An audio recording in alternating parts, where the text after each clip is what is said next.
Bharuch police headquarters ખાતે એનડીપીએસના તમામ આરોપીઓનું counselling કરી ગુનાખોરી છોડી જીવન સારું જીવવા માટેની સમજ અપાઈ હતી,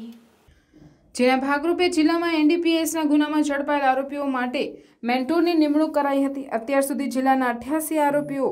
એનડીપીએસના ગુનામાં ઝડપાઈ હોય તે પૈકીના 5 મૃત્યુ થયા હોય તેમજ કેટલાક જેલમાં સજા કાપી રહ્યા હોય। બાકી રહેલા પૈકીના 64 આરોપીઓને શોધી તેમની વિગતો એકત્ર કરવામાં આવી હતી, જે બાદ ભરૂચ હેડક્વાર્ટર્સની તાલીમ શાળા ખાતે તમામ 64 આરોપીઓને એકત્ર કરવામાં આવ્યા હતા, જ્યાં Ankleshwar DYSP Chirag Desai, SOG PI Chaudhary તેમજ પીઆઈ એમવી તડવી દ્વારા તેમનું કાઉન્સેલિંગ કરવામાં આવ્યું હતું તેમજ તેનાથી થતી સજાઓ અંગે પણ તેમણે સમજણ આપી જણાવ્યું હતું કે ઉપરાંત તેમને સ્પષ્ટ જણાવાયું છે કે હવે જો તેઓ પુનઃ આવા ગુનામાં સપડાય કે પછી તેઓ પાસેની મિલકત એનડીપીએસ એક્ટ હેઠળના ગુનામાંથી મેળવેલ રૂપિયામાંથી બનાવી છે તો તેની સ્થાવર જંગમ મિલકત પણ જપ્ત થશે।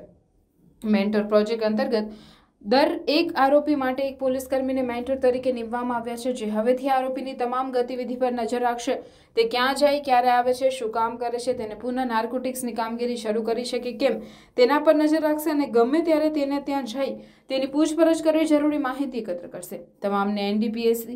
એક્ટ હેઠળના ગુનામાં થનારી સજાઓ અંગે માહિતી આપવામાં આવે છે। ઉપરાંત તેને સ્પષ્ટ જણાવ્યું છે કે હવે જો તેઓ પુનઃ આવા ગુનામાં સપડાય કે પછી તેઓ પાસેની મિલકત એનડીપીએસ એક્ટ હેઠળના ગુનામાંથી મેળવેલા રૂપિયાથી બનાવી છે તો તેની સ્થાવર જંગમ મિલકત પણ જપ્ત કરાશે।